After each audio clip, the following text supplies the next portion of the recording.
ಇಂದಿನ ಸಭೆಯಲ್ಲಿ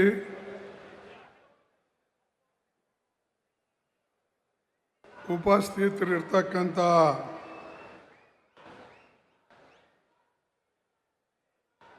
ಕರ್ನಾಟಕ ರಾಜ್ಯದ ಮುಖ್ಯಮಂತ್ರಿಗಳಾದ ಶ್ರೀ ಡಿ.ಕೆ. ಶಿವಕುಮಾರ್ ಅವರೇ, ಮಾಜಿ ಮುಖ್ಯಮಂತ್ರಿಗಳು ಮತ್ತು ವಿಶೇಷವಾಗಿ ಕರ್ನಾಟಕ ರಾಜ್ಯವನ್ನು ಮುಂದೆ ತೆಗೆದುಕೊಂಡು ನಡೆದಂಥ ಹಿರಿಯ ಮುಖಂಡರಾದ ಶ್ರೀ ಸಿದ್ದರಾಮಯ್ಯನವರೇ, ಇವತ್ತು ಅಧಿಕಾರವನ್ನು ವಹಿಸ್ಕೊಳ್ತಾ ಇರ್ತಕ್ಕಂಥ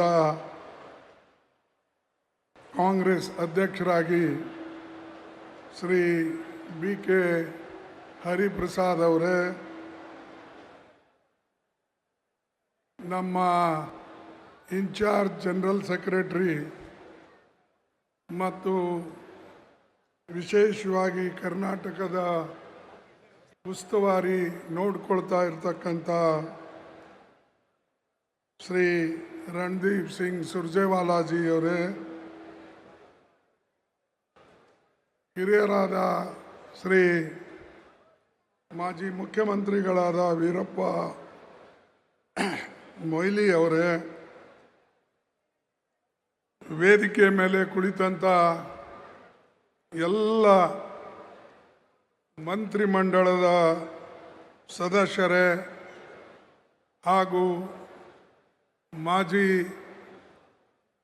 ಮಂತ್ರಿಗಳೇ, ಪಾರ್ಲಿಮೆಂಟ್ ಸದಸ್ಯರೇ,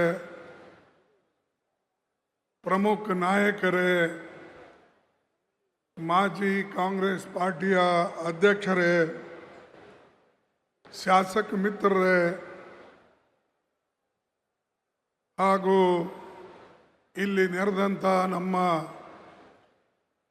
ಬ್ಲಾಕ್ ಕಾಂಗ್ರೆಸ್ ಕಮಿಟಿ, ಜಿಲ್ಲಾ ಕಾಂಗ್ರೆಸ್ ಕಮಿಟಿ, KPCCಯ ಎಲ್ಲ ನಮ್ಮ ಪದಾಧಿಕಾರಿ ಮಿತ್ರರೇ, ಕಾಂಗ್ರೆಸ್ಸಿನ ಎಲ್ಲ ಪ್ರಮುಖ ಕಾರ್ಯಕರ್ತ ಮಿತ್ರರೇ, ಮಾಧ್ಯಮದ ಬಂಧುಗಳೇ, ಪತ್ರಕರ್ತ ಮಿತ್ರರೇ ಹಾಗೂ ನನ್ನ ಯುವ ಮಿತ್ರರೇ, ಇವತ್ತು ವಿಶೇಷವಾಗಿ ಇದು ಕಾಂಗ್ರೆಸ್ಗೆ ಮಹತ್ವದ ದಿನ. ಕಾರಣ 6.5 ವರ್ಷ ಸತತವಾಗಿ ಕಾಂಗ್ರೆಸ್ ಪಕ್ಷದ ಅಧ್ಯಕ್ಷರಾಗಿ ಚುಕ್ಕಾಣಿಯನ್ನು ಹಿಡಿದಂಥ ನಮ್ಮ ಶಿವಕುಮಾರ್ ಅವರು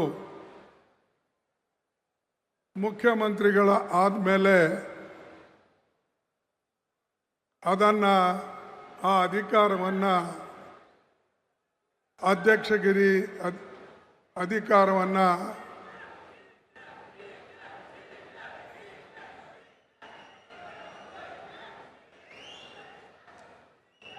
ಆಯ್ತಾ, ಇದಿಷ್ಟು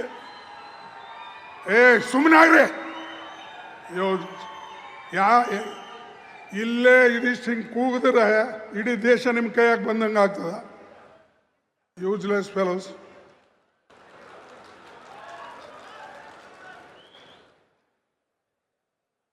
ಯಾವಾಗಲೂ ಇದು ಕಾಂಗ್ರೆಸ್ ಪಕ್ಷದ ಇದು ಮೀಟಿಂಗ್, ಇದರಲ್ಲಿ ಯಾವ ಒಂದು ವ್ಯಕ್ತಿ ಮತ್ತು ಮೀಟಿಂಗ್ ಅಲ್ಲ, ಎಲ್ಲರೂ ಸೇರಿ ಪಕ್ಷಕ್ಕೆ ಒಂದುಗೂಡಿಸ್ತಕ್ಕಂಥ ಫಂಕ್ಷನ್ಸ್ ಇದು. ಯಾರೇ ಒಬ್ಬರು ಒಂದು ಹೇಳೋದು, ಇನ್ನೊಬ್ಬರು ಒಂದು ಕೂಗೋದು, ಬಾಕಿ ಅವ್ರು ಅದಕ್ಕೆ ಬಂದಾರ, ಕಸ ಗೂಡ್ಸಕ್ಕೆ ಬಂದಾರ.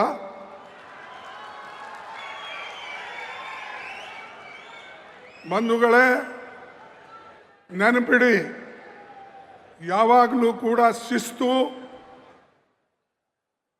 ಪಕ್ಷಕ್ಕೆ ಬೇಕು. ಇಲ್ಲಿ ವ್ಯಕ್ತಿ ಪೂಜೆ ನಡೆಯೋದಿಲ್ಲ, ಯಾರೆಷ್ಟೇ ದೊಡ್ಡವರಿರಲಿ. ನಾನು ನೋಡಿದ್ದೀನಿ, ನನ್ನ 58 ವರ್ಷದ ರಾಜಕೀಯದಲ್ಲಿ ಏರುಪೇರುಗಳು ನೋಡಿದ್ದೇನೆ. ಮತ್ತು ಅನೇಕ ನಾಯಕರು ಕಾಂಗ್ರೆಸ್ಲಿಂದ ಆಗಿದ್ದಾರೆ ಹೊರತಾಗಿ ಅವರ ಕೊಡುಗೆ ಕಾಂಗ್ರೆಸ್ ಕಡಿಮೆ ಇದ್ರೂ ಕೂಡ ಅವರಿಗೆ ಕಾಂಗ್ರೆಸ್ ಹೆಚ್ಚಿನ ಶಕ್ತಿಯನ್ನು ಕೊಟ್ಟಿದೆ. ಅದಕ್ಕಾಗಿ ಸ್ವಲ್ಪ ಶಾಂತವಾಗಿ ನೀವು ಕೇಳಿ, ಯಾಕಂದರೆ ಇದು ನಮ್ಮ ಮೀಟಿಂಗು. ನಾವೆಲ್ಲರೂ ಕೂಡಿ ಪಕ್ಷವನ್ನು ಕಟ್ಟತಕ್ಕಂಥ ಮೀಟಿಂಗು. ಅದಕ್ಕೆ ದಯವಿಟ್ಟು ಯಾರು ಮಧ್ಯದಲ್ಲಿ ಕೂಗಕ್ಕೆ ಹೋಗಬೇಡಿ. ಯಾರೇ ನೀವು ಕೂಗಿದ್ರೂ ಕೂಡ ಆ ಫುಟೇಜ್ ಇರ್ತದೆ, ನಾನು ಡಿಸಿಪ್ಲಿನರಿ ಆ್ಯಕ್ಷನ್ ತಗೊಳ್ತೀನಿ. ಬಂಧುಗಳೇ, ಇವತ್ತು ಇದು ಬಹಳ ಅತ್ಯಂತ ಮಹತ್ವದ ಸಭೆ. ಇದಕ್ಕೆ ಶಿವಕುಮಾರ್ ಅವರು ಸಾಕಷ್ಟು ಸೇವೆಯನ್ನು ಸಲ್ಲಿಸಿ ಪಕ್ಷ ಕಟ್ಟಿ, ವಿಶೇಷವಾಗಿ ಬೀದರಿಂದ ಮೈಸೂರುವರೆಗೆ, ಬೆಳಗಾವಿಯಿಂದ ಕೋಲಾರವರೆಗೆ ಅಡ್ಡಾಡಿ ಎಲ್ಲರನ್ನ ಒಗ್ಗೂಡಿಸಿ ತೆಗೆದುಕೊಂಡು ಹೋಗಿ ಪಕ್ಷಕ್ಕೆ ಒಂದು ಶಕ್ತಿ ತುಂಬತಕ್ಕಂಥ ಕೆಲಸ ಅವರು ಮಾಡಿದ್ರು. ಅದೇ ರೀತಿಯಾಗಿ ಸರ್ಕಾರದಲ್ಲಿ ಸಿದ್ದರಾಮಯ್ಯನವರು ತನ್ನ ಎಲ್ಲ ಕಾರ್ಯಕ್ರಮಗಳು, ಕಾಂಗ್ರೆಸ್ದವರು ನಾವೇನು ಹೇಳಿದ್ದೇವೆ, ಏನು ಗ್ಯಾರಂಟಿ ಕೊಟ್ಟಿದ್ದೇವೆ, ಆ ಗ್ಯಾರಂಟಿಗಳು ಸಮರ್ಪಕವಾಗಿ ಇಬ್ಬರೂ ಸೇರಿ ನೆರವೇರಿಸಿದ್ದಕ್ಕಾಗಿ ನಮ್ಮ ಸರ್ಕಾರ ಅಧಿಕಾರಕ್ಕೆ ಪುನಃ ಬಂತು. ಮುಂದೂ ಕೂಡ ಇದೇ ರೀತಿಯಾಗಿ ನಾವು ಮಾಡಿದ್ರೆ ಪುನಃ ನಮ್ಮ ಸರ್ಕಾರ ಬರ್ತದೆ ಅನ್ನತಕ್ಕಂಥ ಮಾತನ್ನು ನಾನು ನಿಮ್ಗೆ ಹೇಳಕ್ಕೆ ಇಚ್ಛೆಪಡ್ತಾ ಇದ್ದೇನೆ. ಎರಡನೇದಾಗಿ, ಇವತ್ತು ನಮ್ಮ ಮುಂದೆ ಅನೇಕ ದೊಡ್ಡ ದೊಡ್ಡ ಪ್ರಶ್ನೆಗಳಿವೆ. ವಿಶೇಷವಾಗಿ ಇವತ್ತು ಬೆಲೆ ಏರಿಕೆ, ಇನ್ಫ್ಲೇಷನ್ ಇಡೀ ದೇಶದಲ್ಲಿ ಬೆಲೆ ಏರ್ತಾನೆ ಇವೆ. ಪ್ರತಿಯೊಂದು ಅವಶ್ಯ ವಸ್ತುಗಳ ಬೆಲೆಗಳು, ಮಕ್ಕಳಿಗೆ ಬೇಕಾದ ಪಠ್ಯಪುಸ್ತಕಗಳು, ಗ್ಯಾಸು, ಡೀಸೆಲು, ಪೆಟ್ರೋಲು, ಎಲ್ಲದರ ಬೆಲೆ ಇವತ್ತು ಮೋದಿ ಸರ್ಕಾರ ಏರಿಸ್ತಾನೆ ಇದೆ. ನಾವು ಈ ಬೆಲೆ ಏರಿಕೆ ವಿರುದ್ಧ ಹೋರಾಟವನ್ನು ಮಾಡ್ತಕ್ಕಂಥದ್ದು ಹೊಣೆ ನಮ್ಮ DK ಹರಿಪ್ರಸಾದ್ ಅವ್ರ ಮೇಲೆ ಇವತ್ತು ಇದೆ. ಅವರು ಈ ಪಕ್ಷಕ್ಕೆ ಎಲ್ಲರನ್ನ ತೆಗೆದುಕೊಂಡು ಹೋಗಿ, BK ಹರಿಪ್ರಸಾದ್ ಅವರು ಹೊಸಬರೇನಲ್ಲ, ಅವರು ಸಾಮಾನ್ಯ ಒಂದು ಕಾರ್ಯಕರ್ತನಿಂದ ಇವತ್ತು KPCC ಅಧ್ಯಕ್ಷ ಸ್ಥಾನಕ್ಕೆ ಬಂದಿದ್ದಾರೆ. ಅನೇಕ ಜನರಲ್ ಸೆಕ್ರೆಟರಿ, ಜಾಯಿಂಟ್ ಸೆಕ್ರೆಟರಿ ಆಗಿ ದೇಶದಲ್ಲಿ ಎಲ್ಲ ರಾಜ್ಯದಲ್ಲೂ ಕೂಡ ಅಡ್ಡಾಡಿ ಕೆಲಸ ಮಾಡಿದ್ದಾರೆ.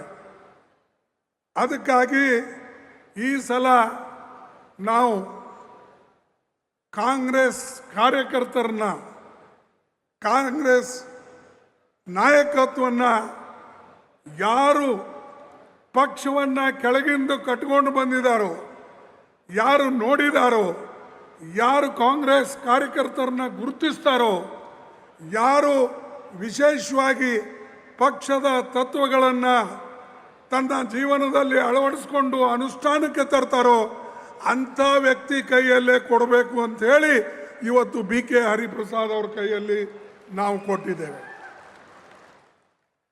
ಇದು ಒಂದು ವರ್ಗಕ್ಕೆ ಸೀಮಿತ ಇಲ್ಲ, ಇದು ಕಾರ್ಯಕರ್ತರಿಂದ ಹೊರ ಹೊಮ್ಮುತ್ತ ಒಬ್ಬ ನಾಯಕ, ಅವನಿಗೆ ಈ ಕೆಲಸವನ್ನು ವಹಿಸಿದ್ದೇವೆ. ಅದರ ಜೊತೆಯಲ್ಲೇ ಯುವಕರು ಮುಖ್ಯಮಂತ್ರಿಗಳಿದ್ದಾರೆ. ಯುವಕರೇನಿಲ್ಲ, ಈಗ ಅವ ಮುತ್ತೆ ಆಗ್ಬಿಟ್ಟಾನ, ಯಾಕಂದರೆ ಅವನಿಗೂ ಮೊಮ್ಮಗಳ, ಅದಕ್ಕೆ ನಾವು ಯುವಕರಂತ ಹೇಳಂಗಿಲ್ಲ. ಆದರೆ ಯುವಕರಂಗೆ ಕಾಣ್ತಾರೆ, ಯುವಕರಂಗೆ ನಡೀತಾರೆ, ಅದಕ್ಕೆ ನೀವೆಲ್ಲ ಯುವಕರು ಅಂತೀರಿ. ಅದಕ್ಕೆ ಅವರು ಅವ್ರ ಜೊತೆಯಲ್ಲೇ ಇದ್ದಾರೆ. ಹೆಚ್ಚು ಕಡಿಮೆ ಸಮವಹಿಸಿದವರೇ ಇಬ್ಬರು ಇದನ್ನು ಇದ್ದಾರೆ. ಅವ್ರಿಗೆ ಮಾರ್ಗದರ್ಶನ ಕೊಡೋಕ್ಕೆ ಈ ವೇದಿಕೆ ಮೇಲೆ ಕುಳಿತಂಥ ಎಲ್ಲ ನಾಯಕರಿದ್ದಾರೆ, ಹಿರಿಯ ನಾಯಕರು. ಸುರ್ಜೇವಾಲಾ ಅವರು ಇದ್ದಾರೆ.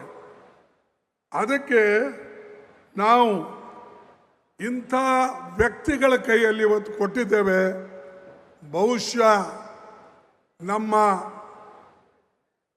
ಪುನಃ ಸರ್ಕಾರ ತರ್ತಕ್ಕಂಥ ಇದರಲ್ಲಿ ಹಾಗೂ ಅಖಿಲ ಭಾರತೀಯ ಕಾಂಗ್ರೆಸ್ ಕಮಿಟಿ ಒಂದೇ ಅಲ್ಲ, ನಾಳೆ ಬರ್ತಕ್ಕಂಥ ಪಾರ್ಲಿಮೆಂಟ್ ಚುನಾವಣೆಗೂ ಕೂಡ ನಮಗೆ ಶಕ್ತಿ ಕೊಡ್ತಾರೆ ಅಂತಕ್ಕಂಥದ್ದು ನಾನು ನಂಬಿದ್ದೇನೆ. ಯಾಕಂದರೆ ಡೆಲ್ಲಿಯಲ್ಲಿ ನಾವು ಬರದೇ ಹೋದರೆ ಈ RSS BJP ಮೋದಿ ಇವರು ದೇಶವನ್ನು ಹಾಳು ಮಾಡೋಕ್ಕೆ ಏನು ಪ್ರಯತ್ನ ಮಾಡ್ತಾ ಇದ್ದಾರೆ, ಇವರು ಹೋಗೋದಿಲ್ಲ. ಇವ್ರಿಗೆ ನೀವು ಮನೆಗೆ ಕಳಿಸ್ಬೇಕಾದ್ರೆ ನೀವು ಮನಸ್ಸು ಮಾಡಬೇಕು. ನಮ್ಮ ಕಾರ್ಯಕರ್ತರು, ಮುಖಂಡರು, ನಾಯಕರು, ಇದು ಎಲ್ಲರೂ ಕೂಡ, ಯಾಕಂದರೆ ಇದರ ಪರಿಣಾಮ ಹೆಣ್ಮಕ್ಕಳ ಮೇಲೆ ಬೀಳ್ತಾ ಇದೆ, ಯುವಕರ ಮೇಲೆ ಬೀಳ್ತಾ ಇದೆ. ಅದಕ್ಕಾಗಿ ಹೇಳಿದ ಇನ್ಫ್ಲೇಷನ್ ಇದು ಮೋದಿ ಅವ್ರ ಕೊಡುಗೆ. ಅನ್ಎಂಪ್ಲಾಯ್ಮೆಂಟ್ ಇದು ಮೋದಿ ಅವ್ರ ಕೊಡುಗೆ.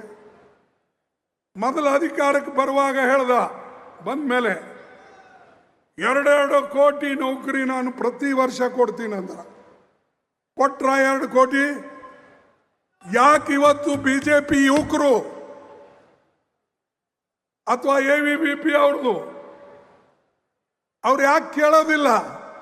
ನಮ್ಮ ಸರ್ಕಾರದಲ್ಲಿದ್ದಾಗ ಏನಾರ ಒಂದು ಸಣ್ಣ ಗ್ಯಾಸ್ ಪ್ರೈಸ್ ಏರಿದ್ರೆ ಅಥವಾ ನಮ್ಮ ಕಮರ್ಷಿಯಲ್ ಗ್ಯಾಸಿನ ಪ್ರೈಸ್ ಏರಿದ್ರೆ ಅಥವಾ ಎಸೆನ್ಷಿಯಲ್ ಕಮ್ಯಾಡಿಟೀಸ್ ಪ್ರೈಸ್ ಏರಿದ್ರೆ ಬೀದಿಗೆ ಬರ್ತಿದ್ರು ಝಂಡ ಹಿಡ್ಕೊಂಡು. ಈಗ ಎಲ್ಲಿ ಹೋಗಿವೆ ಅವ್ರ ಝಂಡಾಗಳು? ಎಲ್ಲಿದ್ದಾರೆ BJPದವರು? ಯಾಕೆ ಹೋರಾಟ ಮಾಡ್ತಾ ಇಲ್ಲ? ಯಾಕಂದರೆ ಅವರು ಬಡವರ ಮೇಲೆ ದಬ್ಬಾಳಿಕೆ ಮಾಡಬೇಕು ಅನ್ನತಕ್ಕಂಥದ್ದೇ ಅವ್ರ ಇಚ್ಛೆ. ಅದು ಅಲ್ಲೇ ಸಾವಿರಾರು ವರ್ಷದಿಂದ ಏನು ಅವರು ಆಳ್ಕೊಂಡು ಬಂದಿದ್ದಾರೆ. ಕೆಲವು ಜನರ ಕೈಯಲ್ಲೇ ಏನು ಅಧಿಕಾರ ಇತ್ತು, ಆ ಅಧಿಕಾರವನ್ನು ಮೋದಿಯವರು ಅದೇ ರೀತಿಯಾಗಿ ಮುಂದುವರಿಸಬೇಕು ಅಂತ ಹೇಳಿ ಅವರ ಪ್ರಯತ್ನ ಇದೆ. ಅದಕ್ಕೆ RSS ಅವ್ರಿಗೆ ಅಷ್ಟು ಸಪೋರ್ಟ್ ಮಾಡೋದು, ಅದಕ್ಕೆ ಅವರಿಗೆ AVP ಸಪೋರ್ಟ್ ಮಾಡೋದು. ಇವರು ಇಂಥ ಒಂದು ಇವತ್ತು ಸುಳ್ಳುಗಾರರು ಮತ್ತು ಇವರು ವಿಶೇಷವಾಗಿ ಹಣದುಬ್ಬರದಲ್ಲಿ ವಿಫಲರಾಗಿದ್ದಾರೆ. ಆಮೇಲೆ ರಾಜಕೀಯ ಉದ್ಯೋಗಗಳ ನಮ್ಮ ನೀವೇ ಹೇಳಿ, ನೆಹರೂಜಿ ಅವ್ರ ಕಾಲದಲ್ಲಿ ದೊಡ್ಡ ದೊಡ್ಡ ಕಾರ್ಖಾನೆಗಳು ಕಟ್ಟಿ ಲಕ್ಷಾಂತರ ಜನರಿಗೆ ನೌಕರಿ ಕೊಟ್ಟರು, ಎಂಪ್ಲಾಯ್ಮೆಂಟ್ ಕೊಟ್ಟರು. ನಮ್ಮ ಬೆಂಗಳೂರದಲ್ಲೇ ನೋಡಿ, ಮೊದಲ HAL ಇತ್ತು, HMT ಈಗೂ ಇದೆ, BEL PHEL ಇಂಥವೆಲ್ಲ ಇತ್ತು. ಲಕ್ಷಾಂತರ ಜನ ನೌಕರಿ ಮಾಡ್ತಾ ಇದ್ದಾರೆ. ಅದು ನೆಹರೂಜಿ ಅವ್ರ ಕಡೆಯಿಂದ. ಮೋದಿ ಅವರು ಏನಾದರೂ ಇಂಥ ಕೊಡುಗೆ ಕರ್ನಾಟಕ ಕೊಟ್ಟಿದ್ದಾರಂತ ಹೇಳಿ ಕೇಳಿ ಅವರಿಗೆ ಏನು ಕೊಟ್ಟಿದ್ದಾರೆ ಮೋದಿ ಅವರು ಕರ್ನಾಟಕಕ್ಕೆ. ಮೋದಿ ಕೊಟ್ಟಿದ್ದು ಅನ್ಎಂಪ್ಲಾಯ್ಮೆಂಟ್, ಮೋದಿ ಕೊಟ್ಟಿದ್ದು ಇನ್ಫ್ಲೇಷನ್, ಮೋದಿ ಕೊಟ್ಟಿದ್ದು ಸುಳ್ಳು ಹೇಳ್ತಕ್ಕಂಥ ಭರವಸೆಗಳು. ಅದಕ್ಕೆ ಈ ಸರ್ಕಾರ, ಮೋದಿ ಸರ್ಕಾರ ಒಂದಿಲ್ಲ ಒಂದು ಸಮಯದಲ್ಲಿ ಬೀಳ್ತದೆ. ಇದು ನೀವು ಕಾದು ನೋಡಿ. ಮತ್ತು ಇವ್ರ ಮೇಲೂ ಕೂಡ ದೊಡ್ಡ ಸಂಕಟವನ್ನು ಮೋದಿಯವ್ರ ಮೇಲೆ ಬರ್ತಾ ಇದೆ. ಅದನ್ನು ನೀವು ಕಾದು ನೋಡಿ. ಯಾಕಂದರೆ ಅವ್ರು ಯಾವ ಕೆಲಸನೂ ಕೂಡ ಸರಿಯಾದಂಥ ರೀತಿಯಲ್ಲಿ ಮಾಡಿಲ್ಲ. ಮತ್ತು ಈ ಕಾರ್ಮಿಕರಿಗೆ ಸಹಾಯ ಮಾಡಲಿಲ್ಲ. ಹೆಣ್ಣುಮಕ್ಕಳಿಗೆ ಹೇಳಿದ್ರು ನಾವು ಸಾಕಷ್ಟು ಸಹಾಯ ಮಾಡ್ತೀನಿ, ವಿದ್ಯಾರ್ಥಿಗಳಿಗೆ ಹೇಳಿದರು ಸಹಾಯ ಮಾಡ್ತೀನಿ. ಇವತ್ತು ಶಿಕ್ಷಣದಲ್ಲಿ ಇಂಥ ತಪ್ಪುಗಳನ್ನು ಅವರು ಮಾಡಿದ್ದಾರೆ.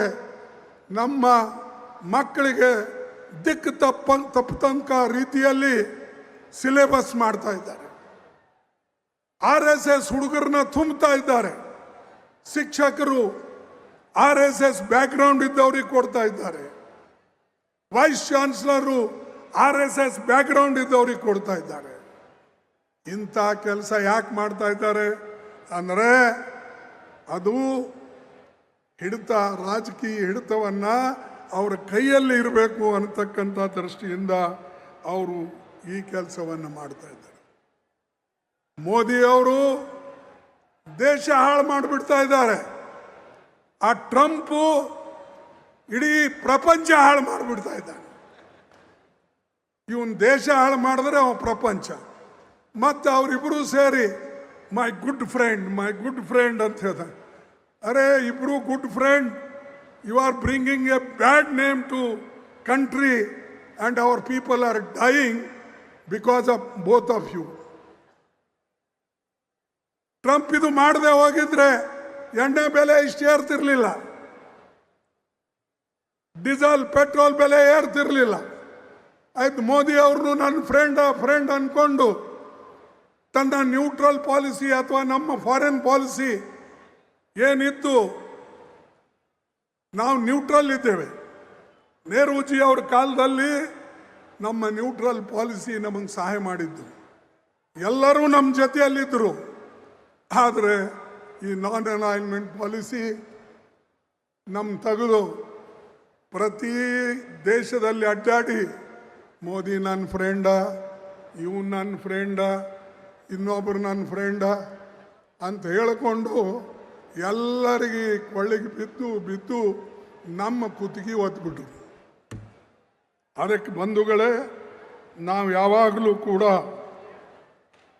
ನೆನಪಿಡಬೇಕು, ಯಾವ ಸರ್ಕಾರ ಬಂದರೆ ನಮಗೆ ಒಳ್ಳೆಯದಾಗ್ತದೆ ಅದನ್ನು ನಾವು ತಿಳಿಸ್ಬೇಕು ಜನರಿಗೆ. ತಿಳಿಸಿದ ಮೇಲೆ ಜನ ಅದು ಒಪ್ಕೊಳ್ತಾರೆ. ಅದಕ್ಕಾಗಿ ನಿಮ್ಮ ಕೆಲಸ ವಿಶೇಷವಾಗಿ ವಿದ್ಯಾರ್ಥಿಗಳ ಹತ್ರ ಹೋಗಿ, ರೈತರ ಹತ್ರ ಹೋಗಿ, ಹೆಣ್ಣು ಮಕ್ಕಳ ಹತ್ರ ಹೋಗಿ, ಎಲ್ಲಿ ಅನ್ಯಾಯ ಅತ್ಯಾಚಾರ ಆಗ್ತದೆ ಅವ್ರ ಹತ್ರ ಹೋಗಿ, ಯಾರು ಬಡವರಿದ್ದಾರೆ ಅವ್ರ ಕಣ್ಣೀರು ಸೂಟಿ ಅವರಿಗೆ ನೀವೊಂದು ಧೈರ್ಯವನ್ನು ತುಂಬತಕ್ಕಂಥ ಕೆಲಸ ಮಾಡಿ. ಅದು ಇವತ್ತು ಅವಶ್ಯ ಇದೆ. ಇಡೀ ದೇಶದಲ್ಲೇ ಇದರ ಅವಶ್ಯಕತೆ ಇದೆ. ಅದಕ್ಕಾಗಿ ನಾನು ನಿಮ್ಮಲ್ಲಿ ಕೇಳ್ಕೊಳ್ತಕ್ಕಂಥದ್ದು, ನಮ್ಮ ಪಕ್ಷ ಬಲಪಡಿಸಬೇಕು ಮತ್ತು ಮುಂದಿನ ನಮ್ಮ ಭಾರತದ ಭವಿಷ್ಯ ನಿಮ್ಮ ಕೈಯಲ್ಲಿದೆ. ನೀವೆಲ್ಲ ಯಂಗ್ಸ್ಟರ್ಸು, ನೀವು ಒಂದು ತತ್ವದ ಆಧಾರದ ಮೇಲೆ ಪಕ್ಷ ನಿಷ್ಠೆ ಇಟ್ಕೊಂಡು ಕೆಲಸ ಮಾಡಿದರೆ ಖಂಡಿತವಾಗಿ ಮುಂದಿನ ಪೀಳಿಗೆ ಭವಿಷ್ಯ ಒಳ್ಳೆಯದಾಗ್ತದೆ. ನಾವೇ ಪಕ್ಷದ ತತ್ವಗಳು ಬಿಟ್ಟು ಅಥವಾ ನಮ್ಮ ಐಡಿಯಾಲಜಿ ಬಿಟ್ಟು ನಮ್ಗೆ ಹೇಗೆ ಬೇಕು ಹಾಗೆ ನಡ್ಕೊಂಡ್ರೆ ಮುಂದಿನ ಜನರೇಷನ್ ನಿಮಗೆ ಕ್ಷಮಿಸೋದಿಲ್ಲ. ದೇಶದಲ್ಲೂ ಅದೇ ಏನಾಗಿದೆ. ಮೊದಲ ರಥಯಾತ್ರೆ ಮಾಡಿದ್ರು ಯಾರು, ಅದಾನಿಯವರು, ಅಡ್ವಾಣಿಯವರು. ಪಾಪ ಅದು ರಾಮನ ಗುಡಿ ಕಟ್ತೇವೆ ಅಂತ ಹೇಳಿ ಎಲ್ಲ ಆವಾಗ ಇಟ್ಟಿಗೆಗಳು, ಬಂಗಾರಗಳು, ದುಡ್ಡು ಎಲ್ಲನೂ ಅವಾಗೂ ಎಲ್ಲ ಸೇರಿಸಿದ್ರು. ಆದ್ರೆ ಅದ್ರ ಲೆಕ್ಕ ಯಾರೂ ಕೊಡಲಿಲ್ಲ. ಅದು ಎಲ್ಲಿ ಹೋಯ್ತೋ ಗೊತ್ತಿಲ್ಲ. ಈಗ ರಾಮ ಮಂದಿರ ಕಟ್ಟಾದ ಮೇಲೂ ಕೂಡ ಅಲ್ಲಿಂದ ಕಳ್ಳತನ ಆಗ್ತಾ ಇದೆ. 5,000 ಕೋಟಿಯಷ್ಟು ದುಡ್ಡು ಅಲ್ಲಿಂದ ಪೋಲಾಗಿದೆ ಅನ್ನತಕ್ಕಂಥ ರಿಪೋರ್ಟು ಬರ್ತಾ ಇದೆ. ಪೂಜಾರಿನೇ ದುಡ್ಡು ಹೊಡಿತಾ ಇದ್ದಾರೆ. ರಾಮ್ ನಾಮ್ ಜಪೋ ಪರಾಯ ಮಾಲ್ ಅಪ್ನಾ. ರಾಮನ ಹೆಸರು ತಗೊಳ್ಳೋದು, ರಾಮನ ಹೆಸರಿನ ಮೇಲೆ ಲೂಟಿ ಮಾಡೋದು. ಕೋಟ್ಯಾಂತರ ರೂಪಾಯಿ ಲೂಟಿ ಮಾಡಕ್ ನೀವು ದೇವರ ಗುಡಿ ನಿರ್ಮಾಣ ಮಾಡಿರ. ಅದು ಉದ್ಘಾಟನೆ ಯಾರ ಕೈಲಿಂದ ಆಗಿದೆ? ಮೋದಿ ಅವ್ರ ಕೈಯಿಂದ. ನಾನು ನೋಡಿಲ್ಲಪ್ಪ. ಅನೇಕ ಗುಡಿಗಳು ಕಟ್ತಾರೆ. ಈ ಯಾರೋ ಪವಿತ್ರ ಹಸ್ತದಿಂದ ಕೈಯಿಂದ ಸ್ವಾಮಿಗಳಾಗಲಿ ಅಥವಾ ಯಾರು ಅತ್ಯಂತ ಪ್ರಾಮಾಣಿಕವಾಗಿ ತನ್ನ ಜೀವನದಲ್ಲಿ ನಡ್ಕೊಂಡು ಹೋದಂಥ ಪೂಜ್ಯ ವ್ಯಕ್ತಿಗಳ ಕೈಯಲ್ಲಿ ಗುಡಿಗಳ ಉದ್ಘಾಟನೆ ಆಗ್ತವೆ. ಈ ಮಾರಾಯ ಪ್ರಧಾನಮಂತ್ರಿ ಆಗಿ ಆ ಗುಡಿ ಉದ್ಘಾಟನೆನೂ ತಾನೇ ಮಾಡ್ದ, ಆ ಸ್ಥಾಪನೆನೂ ತಾನೇ ಮಾಡ್ದ, ಕತ್ರಿ ಹಚ್ಚಿ ಬಾಗಿಲೂ ತಾನೇ ಉದ್ಘಾಟನೆ ಮಾಡ್ದ. ಈಗ ಬಹುಶಃ ಅಲ್ಲಿನ ಹುಂಡಿಯಲ್ಲಿ ದುಡ್ಡುಗಳು ಹೋಗ್ತಾ ಇವೆ. ಏನು ಇವ್ರು ಶಿಷ್ಯರು ಮಾಡ್ತಾ ಇದ್ದಾರೋ ಮತ್ತಾರು ಮಾಡ್ತಾ ಇದ್ದಾರೋ ಅನ್ನತಕ್ಕಂಥದ್ದು ಅದರ ತನಿಖೆ ಆಗಲೇಬೇಕು. SIT ಕೂಡಿಸ್ಬೇಕು. ಏನು ಅಲ್ಲಿ ಯೋಗಿ ಹೇಳಿದ್ದಾರೆ, ಏನಂತ ಹೇಳಿದ್ದಾರೆ?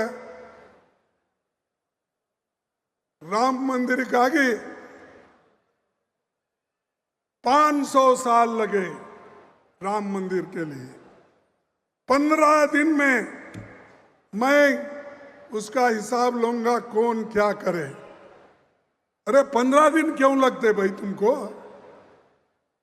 भगवान तुम्हारे साथ है, मंदिर तुम्हारे साथ है, मोदी तुम्हारे साथ है, तुम वहां के चीफ मिनिस्टर हो, करो, डालो जेल में जो लूटे हैं, जो लूट रहे हैं राम के नाम से.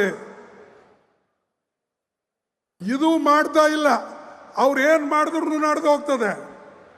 ಕಳ್ಳತನ ಮಾಡಿದ್ರು ಮಾಫ್, ದುಡ್ಡು ತಿಂದ್ರು ಮಾಫ್. ಆಮೇಲೆ ದೇವ್ರ ಹೆಸರ ಮೇಲೆ ನೀವೆಲ್ಲರೂ ಓಟ್ ಕೊಟ್ರಿ. ನೀವು ಅಂದ್ರೆ ನೀವಲ್ಲ, ಇಡೀ ದೇಶದಾಗೆ ರಾಮ ಮಂದಿರ ಮೇಲೆ ಓಟ್ ಕೊಟ್ರು, ಧರ್ಮದ ಹೆಸರಿನ ಮೇಲೆ ಓಟ್ ಕೊಟ್ಟರು. ಆದರೆ ಇವರು ಧರ್ಮವನ್ನ ಉಳಿಸ್ಕೊಂಡು ಹೋಗ್ತಾ ಇದ್ದಾರಾ? ಧರ್ಮದ ಹೆಸರಿನಲ್ಲಿ ಈ ದೇಶದಲ್ಲಿ ಲೂಟಿ ಆಗ್ತಾ ಇದೆ. ಧರ್ಮದ ಹೆಸರಿನಲ್ಲಿ ಬಡವರನ್ನ ತುಳಿತಾ ಇದ್ದಾರೆ. ಧರ್ಮದ ಹೆಸರಿನಲ್ಲಿ ನಮ್ಮ ವಿದ್ಯಾರ್ಥಿಗಳಿಗೆ ತುಳಿತಾ ಇದ್ದಾರೆ. ಧರ್ಮದ ಹೆಸರಿನಲ್ಲಿ ನಮ್ಮ ಬಡ ಜನರಿಗೆ ಇವತ್ತು ತೊಂದರೆ ಕೊಡ್ತಾ ಇದ್ದಾರೆ. ಇವತ್ತು ಎಕ್ಸಾಮಿನೇಷನ್, ಇವತ್ತು ನೀಟ್ ಎಕ್ಸಾಮಿನೇಷನ್ ಇದೆ. ನೀಟ್ ಎಕ್ಸಾಮಿನೇಷನ್ ಕಂಡಕ್ಟ್ ಮಾಡ್ತಾರೆ. ಯಾಕಪ್ಪ 2ನೇ ಸಲ ಮಾಡೋದಾಯ್ತು? ಅಂದ್ರೆ ನಿಮ್ಮ ಆಡಳಿತ ಸರಿಯಿಲ್ಲ. ಅದಕ್ಕಾಗಿ ರಾಹುಲ್ ಗಾಂಧಿ ಅವರು ಹೇಳಿದ್ರು, ಈ ಎಜುಕೇಶನ್ ಮಿನಿಸ್ಟರ್ ಅವರು ರಾಜೀನಾಮೆ ಕೊಡಬೇಕು. ಅವರ ವಿಫಲತೆಯಿಂದ, ಅವರ ವೈಫಲ್ಯದಿಂದಲೇ ಈ ನೀಟ್ ಎಕ್ಸಾಮಿನೇಷನ್ ಸರಿಯಾಗಿ ನಡೀಲಿಲ್ಲ. ನೀಟ್ ತಂದಿದ್ದಾಕೆ? ಬಡವರ ಮಕ್ಕಳಿಗೆ ಅನುಕೂಲ ಆಗಲಿ, ಎಲ್ಲ ಕಡೆ ಒಂದೇ ಎಕ್ಸಾಮಿನೇಷನ್ ಆಗಲಿ. ಯಾಕಂದರೆ ಪ್ರೈವೇಟ್ ಯೂನಿವರ್ಸಿಟಿಗಳಿವೆ, ಪ್ರೈವೇಟ್ ಕಾಲೇಜ್ಗಳಿವೆ. ಅವರೆಲ್ಲರೂ ತಮ್ಮ ಮನಸ್ಸಿಗೆ ಬಂದಂಗೆ ಎಕ್ಸಾಮ್ ಮಾಡ್ತಾರೆ, ಬೇರೆಯವ್ರಿಗೆ ಸಿಗೋದಿಲ್ಲ. ತಮಗೆ ಯಾರಿಗೆ ಬೇಕು ಅವ್ರಿಗೆ ಪಾಸ್ ಮಾಡ್ತಾರೆ, ಫಸ್ಟ್ ಕ್ಲಾಸ್ ಕೊಡ್ತಾರೆ, ಸೆಕೆಂಡ್ ಕ್ಲಾಸ್ ಕೊಡ್ತಾರೆ. ಆದರೆ ಎಲ್ಲರಿಗೆ ಒಂದೇ ಆಗಬೇಕು ಅಂತಕ್ಕಂಥ ದೃಷ್ಟಿಯಿಂದಲೇ ನಾವು ನೀಟನ್ನು ಆಗಲಿ ಅಂತ ಹೇಳಿ ಸುಮ್ಮನೆ ಬಿಟ್ಟಿವಿ. ಆದರೆ ನೀಟಿಗ ಇವರಿಗೆ ಎಕ್ಸಾಮಿನೇಷನ್ ಕಂಡಕ್ಟೇ ಮಾಡ್ಲಿಕ್ಕಾಗಲ್ಲ. ನೀವು ಜನರಾಗೆ ವಿದ್ಯಾರ್ಥಿಗಳು ಇಷ್ಟೊಂದು ಪ್ರಯತ್ನ ಮಾಡಿ ಕಷ್ಟಪಟ್ಟು ಓದಿ ಯಾರು ಬರ್ತಾರೋ ಮುಂದೇನಾದರೂ ನಮ್ಮ ಮಕ್ಕಳಿಗೆ ಅನುಕೂಲ ಆಗಲಿ ಅಂತ ತಾಯಿ ತಂದೆ ಓದಿಸ್ತಾರೋ ಅವರಿಗೆಲ್ಲರಿಗೆ ಮೋಸ ಮಾಡಿದವ್ರು ಯಾರು? ಈ BJPದವರು. ಅವ್ರಿಗೆ ಮೋಸ ಮಾಡಿದವ್ರು ಯಾರು? ಈ ಶಿಕ್ಷಣ ಮಂತ್ರಿ ಪ್ರಧಾನವರು. ಇವ್ರು ರಾಜೀನಾಮೆ ಕೊಡಬೇಕು. ಇಲ್ಲ ಅಂದರೆ ಹಿಂದೆ ನಮ್ಮ ಮೊಯ್ಲಿ ಅವರು ಪ್ರಾರಂಭ ಮಾಡಿದರು, ಅದು ಯಾವುದು ಕಾಮೆಡ್ಗೆ CET, ಆ ಮಾದರಿ ಮೇಲೆ ಇವತ್ತು ಎಲ್ಲ ಸ್ಟೇಟ್ನಲ್ಲಿ ಆಗಲಿ. ಅದರ ಜೊತೆಯಲ್ಲೇ ನಮ್ಮ ಮಕ್ಕಳು PUCದಲ್ಲಿ ಏನು ಮಾರ್ಕ್ಸ್ ತೊಗೊಳ್ತಾರೆ ಅದನ್ನು ನೀವು ಸೇರಿಸಿ, ಅಥವಾ ಅದಕ್ಕೆ ಎಷ್ಟು ಈಗೇನು ಬರೇ ಮಕ್ಕಳು ನೀಟ್ ಎಕ್ಸಾಮ್ಗೋಸ್ಕರನೇ ದುಡ್ಡು ಖರ್ಚು ಮಾಡಬೇಕು, ಟ್ಯೂಷನ್ಗೆ ಹೋಗ್ಬೇಕು. ಯಾರ ಹತ್ರ ದುಡ್ಡಿದೆ ಅವ್ರು ಮಾತ್ರ ಹೋಗ್ತಾರೆ, ಬಾಕಿ ಮಕ್ಕಳು ಏನು ಮಾಡಬೇಕು? ಸರ್ಕಾರಿ ಸ್ಕೂಲ್ನಾಗ ಓದ್ದವ್ರು ಏನು ಮಾಡಬೇಕು? ಅದಕ್ಕಾಗಿ ರಾಜ್ಯಕ್ಕೆ ನೀವು ಅದು ಕೊಡಿ. ರಾಜ್ಯ ಮತ್ತು ನೀಟ್ ಇವೆರಡೂ ಸೇರಿ ಮಾರ್ಕ್ಸ್ ಬಂದರೆ ಎಲ್ಲರಿಗೂ ಅನ್ಯಾಯ ಆಗೋದಿಲ್ಲ. ಯಾಕಂದರೆ PUC ಮಾರ್ಕ್ಸ್ ಒಬ್ಬರು ಹೆಚ್ಚಿಗಿರ್ತದೆ, ಪಾಪ ಓದಿ ಓದಿ ಓದಿ ಅವರು ಸುಸ್ತಾಗ್ತಾರೆ. ಆದರೆ ನೀಟ್ನಲ್ಲಿ ಅವ್ರಿಗೆ ಮಾರ್ಕ್ ಕಮ್ಮಿ ಬಿಡ್ತವೆ. ಅವ ನೀಟಿಗೆ ತಿಂಗಳೇ ಓದ್ತಾನೆ, ಒಂದೇ ಮಂತ್ ಓದ್ತಾನೆ, ಅವನಿಗೆಲ್ಲ ರ್ಯಾಂಕ್ಗಳು ಬರ್ತವೆ. ಇವನು ವರ್ಷಾನುಗಂಟ್ಲೆ PUC ಓದಿ +2 ಓದಿ ಇವನಿಗೆ ಆ ಮಾರ್ಕ್ಸೇ ಅದರೊಳಗೆ ಕನ್ಸಿಡರ್ ಮಾಡೋದಿಲ್ಲ. ಅದಕ್ಕಾಗಿ ಇದರಲ್ಲಿ ಅಮುಗ್ರ ಬದಲಾವಣೆ ಆಗಬೇಕು. ಇಡೀ ಭಾರತಕ್ಕೆ ನೀವು ಒಂದೇ ಮಾಡಿ, ಯಾಕಂದರೆ ಎಲ್ಲ ಮಕ್ಕಳಿಗೆ ಅನುಕೂಲ ಆಗಲಿ. ಇಲ್ಲ ಪ್ರತಿ ರಾಜ್ಯದಲ್ಲಿ ಅವರಿಗೆ ಸ್ವಾತಂತ್ರ್ಯ ಕೊಟ್ಟರೆ ಅದನ್ನು ನೀವು ಸೇರಿಸ್ಕೊಂಡು ಆ ರೀತಿಯಾದರೂ ತೋಳಿ. ಬಟ್ ಅದರಲ್ಲಿಯೂ ಕೆಲವು ನ್ಯೂನತೆ ಬರ್ತವೆ.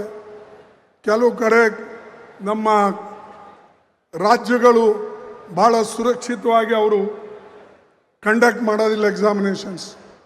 ಅದಕ್ಕೆ ನಾ ಇಲ್ಲಿ ಒತ್ತಿ ಹೇಳ್ತಕ್ಕಂಥದ್ದು ಏನಂದರೆ, ಈ ವಿದ್ಯಾರ್ಥಿಗಳಿಗೆ ಏನು ಅನ್ಯಾಯ ಆಗಿದೆ ಅವರು ಪರವಾಗಿ ರಾಹುಲ್ ಗಾಂಧಿ ಅವರು ಇವತ್ತು ನಿಂತಿದ್ದಾರೆ. ನಾವೆಲ್ಲರೂ ನಿಲ್ಲಬೇಕು, ನಾವೆಲ್ಲರೂ ಹೋರಾಟ ಮಾಡಬೇಕು. ನಾವೆಲ್ಲರೂ ಈ ರೀತಿಯಾಗಿ ತಪ್ಪಾಗ್ತಾ ಇದೆ, ಇದಕ್ಕೆ ಸರಿಪಡಿಸೋಕ್ಕೆ ನಮ್ಮ ಯುವಕರು ವಿದ್ಯಾರ್ಥಿಗಳು ಒಂದಾಗಿ ಹೋರಾಟ ಮಾಡಿದ್ರೆ ನಾಳೆ ಈ ಸರ್ಕಾರ ಇರೋದಿಲ್ಲ. ಅದಕ್ಕೆ ಬಂಧುಗಳೇ, ತಾವಿದು ನೆನಪಿನಲ್ಲಿ ಇಟ್ಟುಕೊಳ್ಳಿ. ಇವರಿಗೆ ರಾಮ ಮಂದಿರ ದುಡ್ಡು ಬೇಕು, ಅಲ್ಲೂ ಲೂಟಿ ಮಾಡ್ತಾರೆ.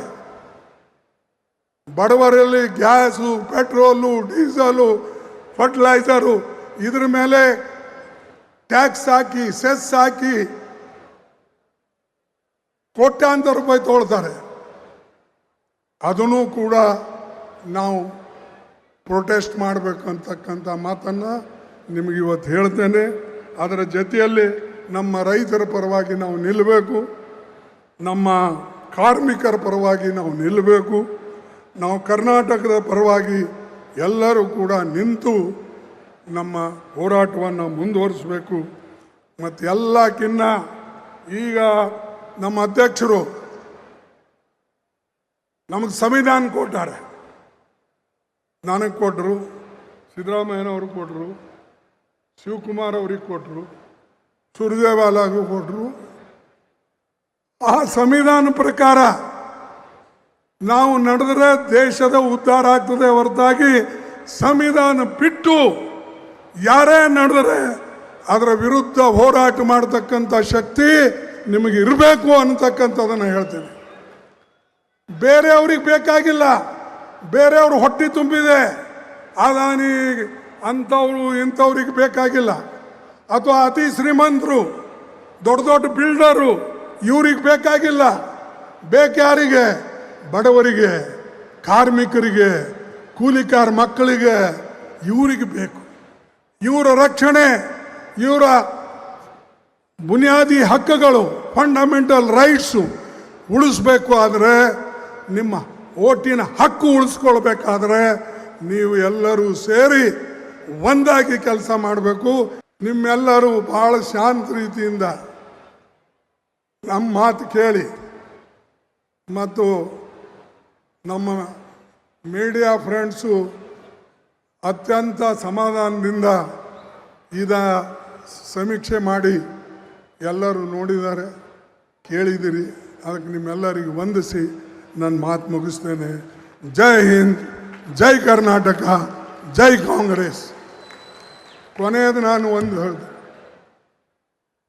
ಅದು ನೀವು ಜೈ ಹಿಂದ್. ನೋಡಿ, ಹಿಂದಿನವ್ರಿಗೆ ಶಕ್ತಿ ಇಲ್ಲ, ಊಟ ಮಾಡಿಲ್ಲ. ಶಿವಕುಮಾರ್ ಊಟ ಹಾಕ್ಸಿಲ್ ಕಾಣ್ತದೆ ಈ ಸಾರಿ. ಜೈ ಹಿಂದ್, ಜೈ ಹಿಂದ್, ಜೈ ಕಾಂಗ್ರೆಸ್, ಜೈ ಕಾಂಗ್ರೆಸ್, ಜೈ ಕಾಂಗ್ರೆಸ್. ನಿಮ್ಮೆಲ್ಲರಿಗೆ ವಂದನೆಗಳು, ನಮಸ್ಕಾರ, ಜೈ ಹಿಂದ್. ನ್ಯೂಸ್ ಫಸ್ಟ್, ನಿರ್ಭೀತಿಯಿಂದ ನಿಮ್ಮ ಪರವಾಗಿ.